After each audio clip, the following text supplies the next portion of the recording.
Hey, what's up? I want to talk to you about this morning. Man, I was pissed off. I was so angry.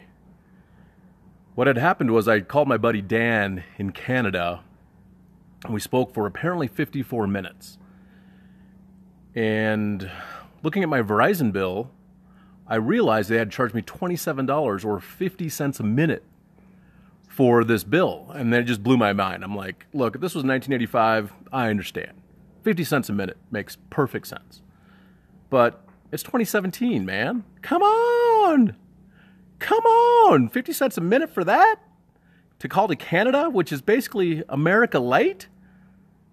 Anyhow, I had gone on vacation with my wife last year to Mexico, and we had put on the Mexico, I thought, Canada plan, just in case we ever needed to call there.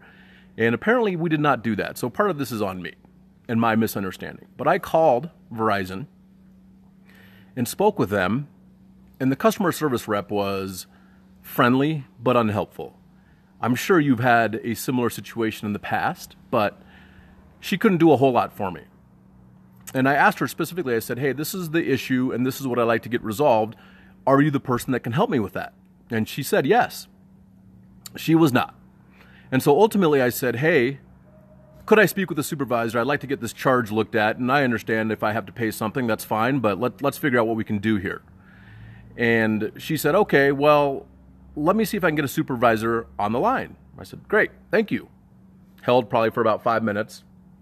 And then she comes back on the line and says, Mr. Grant, I actually looked at the account, and this is what I can do for you. I can actually remove that charge, and the option is, if you want to call Canada or Mexico in the future, it's only $5 a month.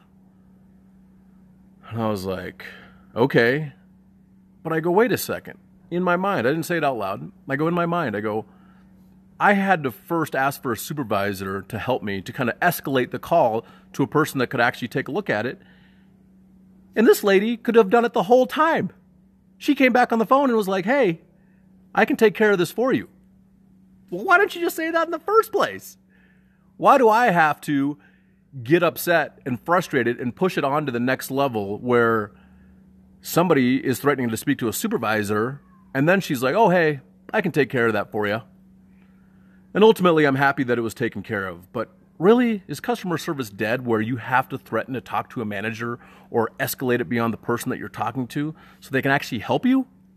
Is it like the protocol that's built into these corporations? Hey, before you actually help the person, make sure they get pissed off first. Make sure they get so frustrated they ask for a supervisor before you're actually willing to help. Eric, what's up, buddy? How are you, my friend? So ultimately, my thought process was, how can I increase my level of service to my clients that before they get frustrated, before they get angry, I can do what's right? And so I ask you this. Where in your life, is it with your kids, your family, your business, that you can actually step up just one notch? Because customer service today is not about being extraordinary. It's about being just 1 degree better, right? Because we all notice that. We're like, wow, when you have a good call with the service company and they get it taken care of before you get freaking angry, you look at the phone and you're like, wait a second, is this the right company that I called? Because that's what we're so used to. Just be 1 degree better than you were yesterday, and I guarantee people will notice. Have a fantastic day. I look forward to seeing you guys tomorrow.